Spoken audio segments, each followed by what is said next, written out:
as the cars are on the first of 2 formation laps as we have a look at the starting grid for race 6 of a 12-race season. Marit Buchmann on pole position. Gabriele Piana second in the championship, second on the grid. Championship leader Enrico Ferderer has Philipp Viskersen's yesterday's 3rd place finisher alongside him on row 2 of the grid. Emil Heyerdahl, good qualifying from him, heads up a bunch of Porsches. Max Rosam is next. Philipp Gogolok, yesterday's winner. Alon Gabe, the Porsches keep coming. They've all qualified together, what most of them have. Max Schreier, good job from them. Had a difficult day yesterday. Oscar Christensen, they also didn't finish yesterday. Row 6, Victor Nelson and Roman Felderfeldeg, another non-finisher from yesterday. Another of the SR Motorsport by Schnitzler Mercedes, Cedric Fuchs, with Maxi Tarillion alongside in the mighty BMW. Linus Hahner, 2nd place finisher yesterday with the guesting number 13 car of Roland Fröser alongside. Great to have the Toyota Supra on the grid. Then you see Axel Bengston, Luca Bosco, Niels Tröger, Daniel Drexel, Joseph Ellerine. Are you ready? Race 6 of the season, ADAC GT4 Germany style. And it is Marit Buchmann who leads the pack out in towards turn 1. But look at Enrico Ferderer and Gabriele Piana. Piana's going to have to take the wider line through turn 1. The rest of the cars filing through as well. Buchmann's got this under control. And that is a big moment there for one of the Razzoon More Than Racing cars and one of the Avia WNS Porsches.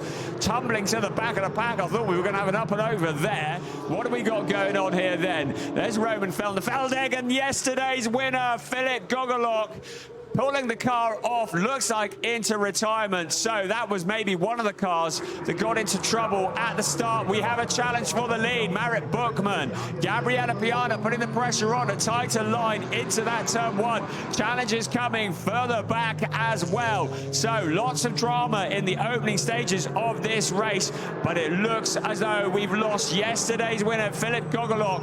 The incident between 22.70 and 1 under investigation by our race steward, so that's Niels Tröger. This is a replay of what might have happened to Axel Bengston as well. The 2 cars clonk, get together. Ferderer will have the championship in mind. He cannot afford a non-finish, but it is Emil Heyerdahl. Good, solid driving in the Porsche, and now Marit Buchmann looking to make his way back up through the pack. So is Enrico Ferderer going to get relegated a couple of positions? Yes, he is. Is it going to be 3? Because Philipp Viskersen there as well. So he's had a lively first lap. Keep an eye on Maxi Tarillion in 7th place. Good job there. He's setting purple sectors. So Maxi Tarillion, who was Mr. Overtaker from the back yesterday, the driver whose parents are born Argentinian, he was born in Switzerland, raised in Austria, and he's racing under a German license. Take your pick, why don't you? So Maxi Tarillion in that 7th place. Keep an eye on the number 40, More Than Razzoon Racing. Razzoon More Than Racing, the blue and white BMW. He's closing in on the battle. Up ahead of him is the 77 car, Linus Hahner, to the inside. Sorry, that is Viskersen, isn't it? To the inside of the championship leader. They're running side by side. So Enrico Ferderer having to get his elbows out, but now Maxi Tarillion, great stuff here from the young driver, muscles his way past the 3rd place finisher yesterday and is now going to set about the championship leader. These are the kind of stars that we see in ADAC GT4 Germany. Drag race into turn 1, under braking. He's going to have to go the long way around Enrico Ferderer. Ferderer gives him the space. The outside will become the inside into turn 2. But Maxi Tarillion, great stuff there. Brilliant driving. Many of the DTM drivers would do well to learn from this. Good, clean respect between the drivers. Tarillion with a nose in front into that 5th place. Now Ferderer coming back at him. Ferderer steals the place back briefly. And now Tarillion leaves himself vulnerable to Viskersen. They fancy going 3 abreast here, don't they? Come on, keep it pointing in the right direction. Round turn 5. Ferderer now with a nose back in front, but Tarillion's not done yet, is he? Looking after the rubber on those cars. Tyres are limited.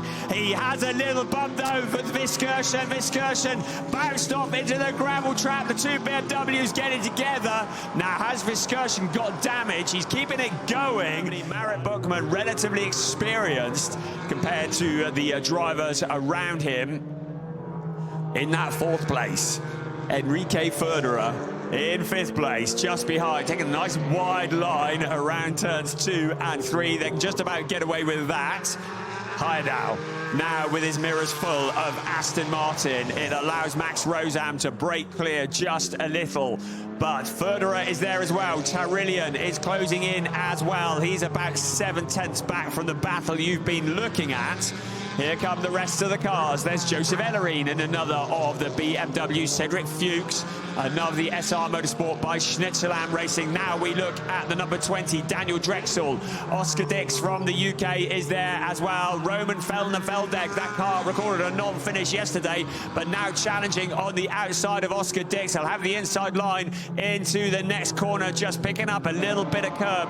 But Roman Feldner-Feldegg, who shares the seat of that car with Hugo Sasser, suddenly has a Toyota Supra filling his mirrors. Teichmann Racing from just down the road in Adenau. That's further back. The other of the Porsches, that's Daniel Drexel. This is the fight for 12th. Roman Feldner-Feldegg in 13th, and a bit of contact there. Oscar Dix getting together with Roland Frözer. Nice bit of drifting, but not the quickest way around the corner. Bosco sees his opportunity, ready to pounce. Drexel, though, under pressure from Roman Feldner-Feldegg. His co-driver, Berkay Besler, potentially not as quick. Marit Buchmann has found a route, or he tried to find a route through, but has dropped back now into the clutches of Emil Heyerdahl. But look at this, Enrique Förderer. Right, the incident this year, into the seat he gets. Number 23 car in, so Joseph Ellerine, the South African driver, handing over to Benjamin Silvesterson, the driver from Finland, keeping to the speed limit. The number 77 ME Motorsport car, the team run by Marcus Eicheller, the driver that we've seen in GT4. Look at the brake dust pouring from the front of that car. There is Tommy Rackle, seat insert in hand. Right in the background, the number 12 car, so Cedric Fuchs is getting ready to hand over to Joel Mesh. Here comes Joel Mesh. Tear the co-driver out of the car. There's no real rush here. 95 seconds, minimum pit stop time. Pit entry to pit exit. Dump the seat insert on the back of the car. Don't get to pick that one up on the way out. Right, here is Julien Potillo back out on a track. So he is going to be trying to make as much space as he can. There's Oscar Dix in front of him. Oscar yet to come in for his mandatory stop. He's all the way up in 8th place. Has been the car to beat all season long. Not enjoying quite as much dominance today. Hurl the seat insert back into the garage. Won't be needing that again at the moment. Look at this for the race leader, though. Giving the cones a little bit of love and attention. A penalty lap has been awarded. Oh dear, Julien Potillo for a pit stop. Our race leader is Gabriele Piana. Now this looks like a problem for Hugo Sasser, and the car coming to a stop on the entrance to the pit lane, ducking in. There is the number 10, Denny Berndt, J-Mo Hertling, championship leader, trying to get himself onto the podium. So the Porsche in front of the Mercedes. Ahead of them is Marek Buchmann. No, it's not, because he's handed over. J-Mo Hertling, the more experienced of the two, but Denny Berndt hanging the back end of that Porsche out.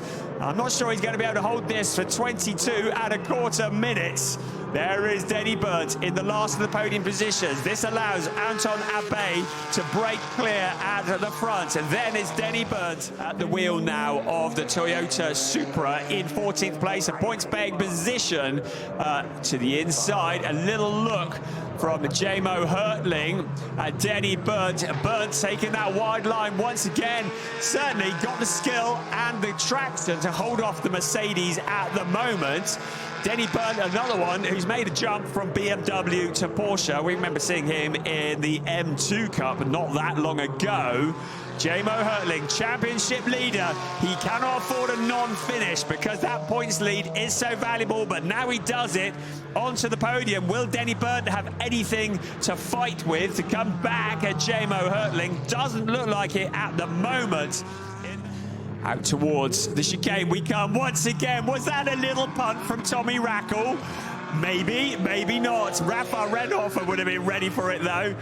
He's been in Porsche 6 Carrera Cup Germany. He knows how to deal with the rough and tumble of it.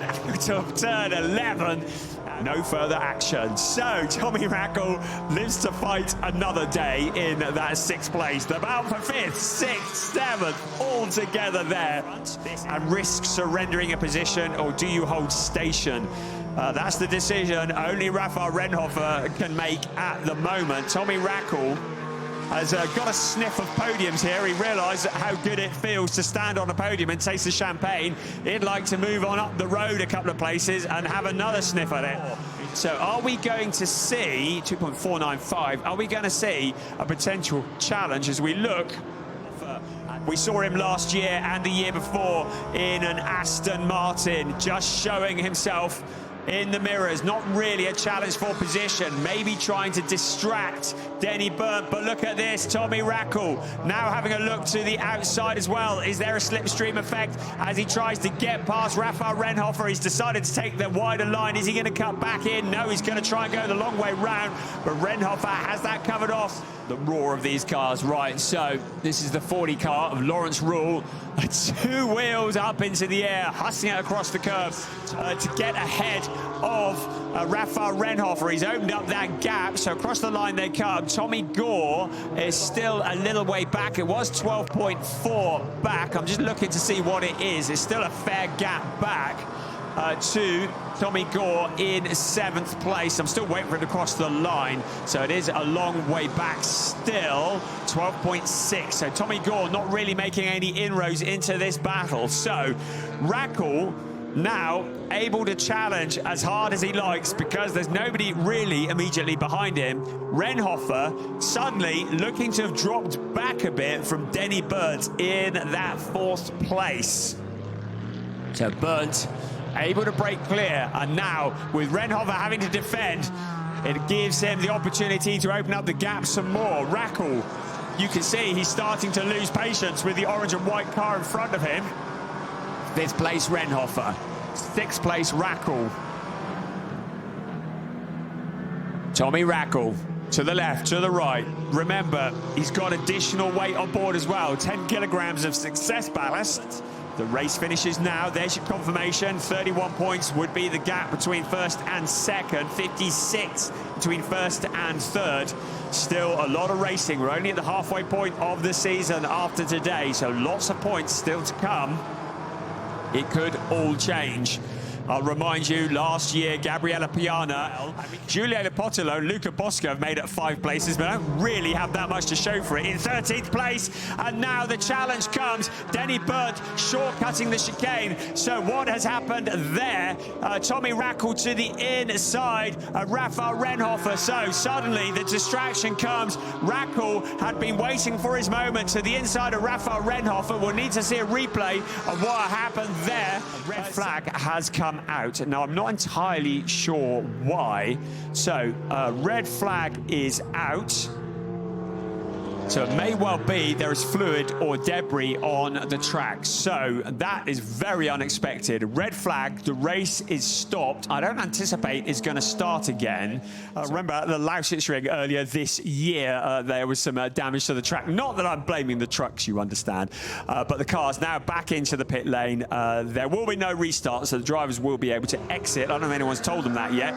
But Berkay, Besler, Gabriele Piana are going to take the win. While all that was going on, JMO Hurtling, championship leader, was hurtling past Anton Abe. So JMO Hurtling and Enrique Federer jump up to 2nd place. Anton Abe, Marit Berkman, great job there. First podium for Abe ahead of JMO Hurtling, Enrique Federer. There's your 1, 2, 3. The rest briefly appearing on your screens. A DNF for Igor Litvinenko and Oscar Dix while all that was going on. It can turn on its head in an instant and often does. But at the moment, Enrico Federer, JMO Hurtling certainly looking to be in control of the championship. They'll need to have a good weekend at the Sachsenring, though. The drivers pose for the photos. That is part one of the season, done and dusted for ADAC GT4 Germany. We started in Oschersleben. We went to the streets of Nürburgring. We are at arguably the capital of German motorsport here at the Nürburgring. Now our attention turns to the Sachsenring